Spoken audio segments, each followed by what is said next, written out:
Welcome back to Circle Club Entertainment for another Diecast review here on the channel. And today we're going to be looking at another 2023 Diecast right here and another Goodyear 400 Throwback Diecast paint scheme here. We have Ross Chastain and his 2023 Worldwide Express UPS Darlington Throwback #1 Chevrolet Camaro ZL1 for Trackhouse Racing.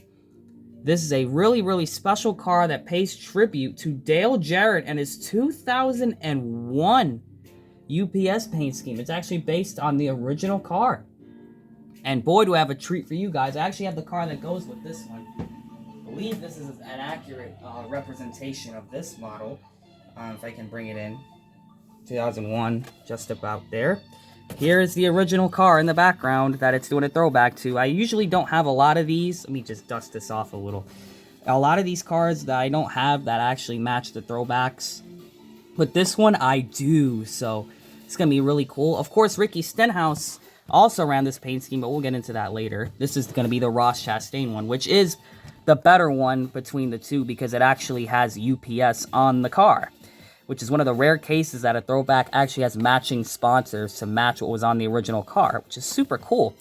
Give you guys a look at the box here. Of course, Ross Chastain, Trackhouse, Worldwide Express UPS throwback. Very special throwback here. It looks super good. The only thing that it's not accurate to the original is that it's not a Ford Taurus, it's a Chevrolet Camaro. But other than that, the paint scheme itself looks good. I mean, what more than that can you ask for? Of course, we had a handful of Dale Jarrett throwbacks in recent memory.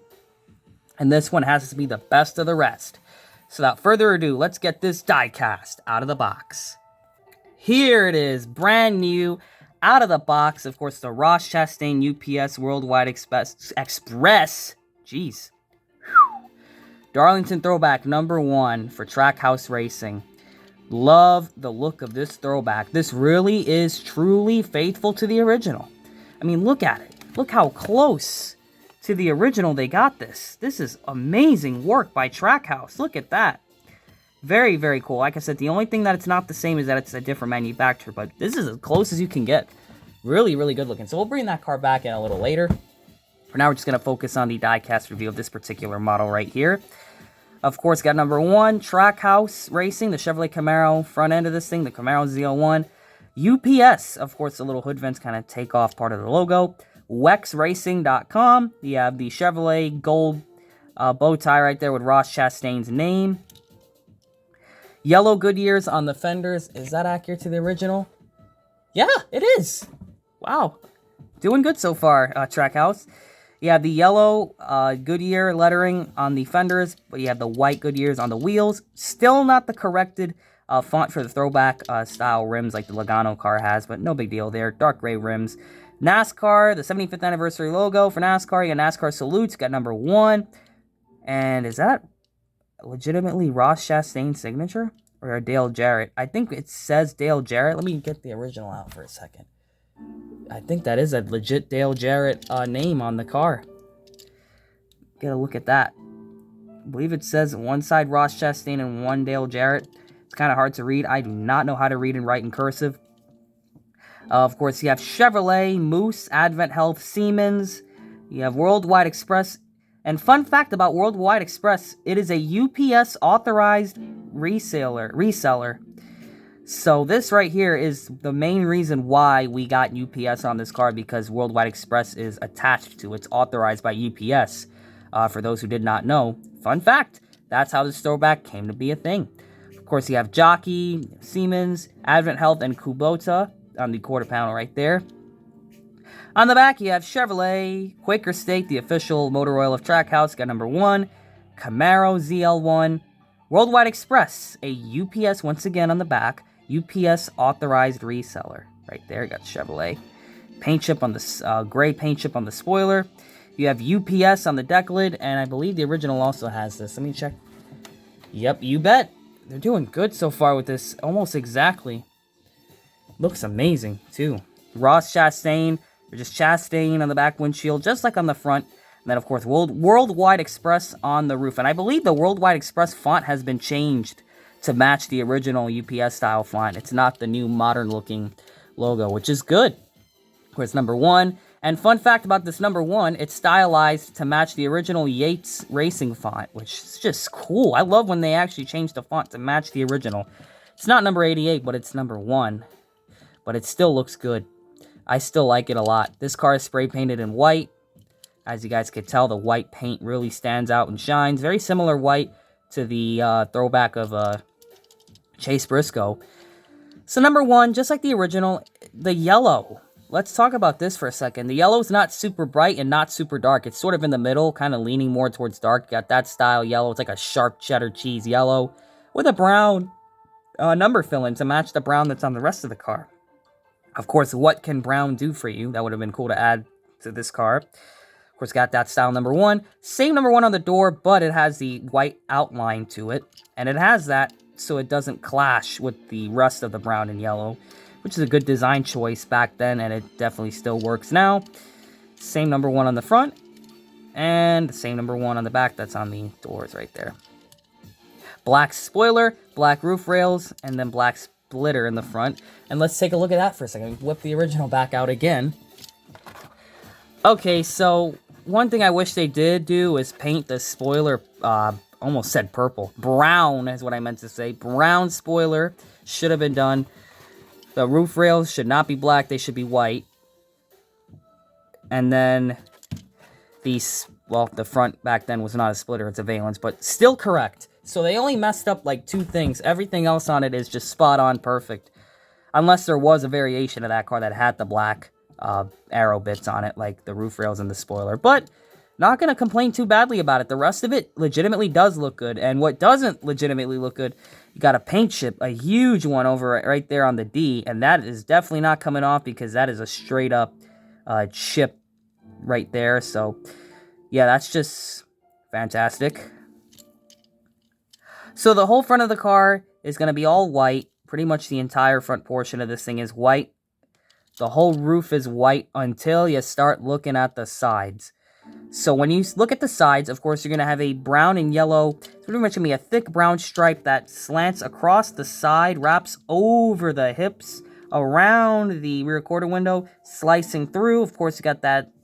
The whole thing here is pretty much a brown stripe, a thick brown stripe. And then, of course, you got 2 yellow outlines to it.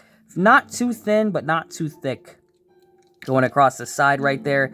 And it's really slanted, so like that you could see some of the white showing through still, so the white doesn't get lost in all the brown and yellow. Good design choice, still is to this day.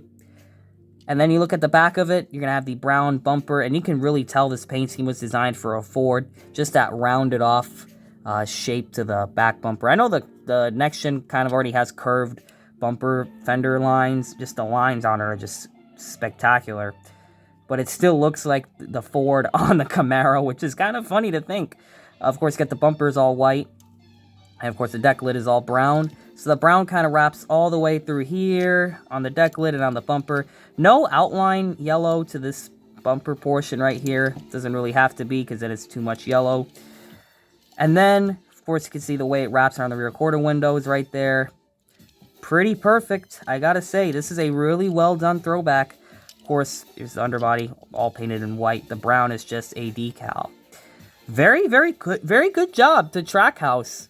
Really spectacular job with this one. I really like the way it looks. Just the font is spot on. Just the attention to detail. Getting UPS on that car. UPS has not been on a NASCAR race car for the longest time. Since, like, what, David Reagan's old 6 car?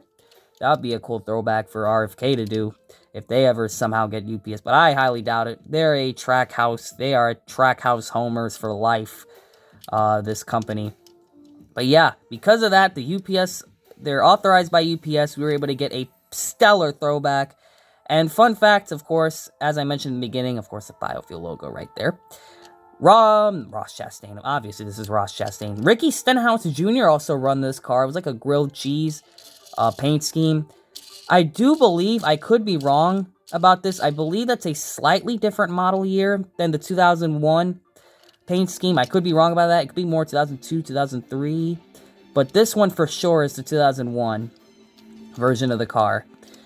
Now, they're all pretty similar. There are only slight differences between the model years of that particular car back then, but all I know is that it looks pretty good on the Ross Chastain. This came out pretty spectacular, and I have zero complaints about the way this turned out. I cannot ask for them to do better than this. I cannot realistically ask for better than this. This is as good as you're going to get in the modern era. Of course, you're still going to get the new names and everything because they kind of have to show that it is a modern era NASCAR race car, so you kind of have to still have the new name. But they were able to make a compromise of putting both on there with the original fonts for everything. Spectacular. Wonderful, beautiful throwback right here. And it really takes me back to a time I wish I was alive. So here's the front of the car. Here's the hood right there. That's a legit UPS retro logo right there. It's a bit thinner than the original. The original had a thicker UPS style, but still good. Here's the right side. Of course, legitimate diecast, produced by Lana Racing, a real car. It's the right side of this thing. Super good looking car. Here's the back. Here's the deck lid. Here's the roof and the top profile of this throwback. Here's the left side, which is the same as the right side. Of course, you could tell the difference because this has a paint chip over here and this side does not. Still a good looking car. And of course, here's the under tray. And once again, we're going to bring in the original once again. You really could put these together. I mean, look at that. All these years later, what a spectacular car. And we're going to bring this in for a little while just to show it off how old this diecast is. I've had this thing in the box for a long, long time. Yeah, guys, pretty faithful to the original. The brown and yellow looks just about right. Spectacular throwback right here. Excellent job on Trackhouse. Bravo to the art department and the design team of Trackhouse Racing for nailing this throwback. And that right there is going to be Ross Chastain. It's 2023 UPS WWEX Racing Darlington Throwback #1 Chevrolet Camaro ZL1 for Trackhouse Racing. What do you guys think of this diecast? Do you think they did a good job with it, doing a throwback as of Trackhouse Racing, designing it? You know, just looks spectacular, of course, with the throwback wheels and just, man, just a good car. Good car to get. If you're a Trackhouse person, you're definitely going to want to get this. Sadly, all this is going to be remembered for is him wrecking Kyle Larson thing. Sadly, of course, when Larson and him went at it at Darlington, and of course, even Dale Jarrett didn't approve of that. But, you know, what are you going to do about it? It's still a great paint scheme, and of course, you've got to always remember the good that comes out of things. And the good that came out of it was that this paint scheme made a return at the Darlington Raceway, and this looks freaking spectacular. So, what do you guys think about this diecast review? Comment, like, and subscribe. Join the club by subscribing to the channel, Circle Club Entertainment. Thank you all for checking out this diecast review. Comment, like, and subscribe, and we will see you guys in the next diecast review or whatever the next video will be on this channel. And always remember to make sure you know what you're doing when you're putting decals on your diecasts.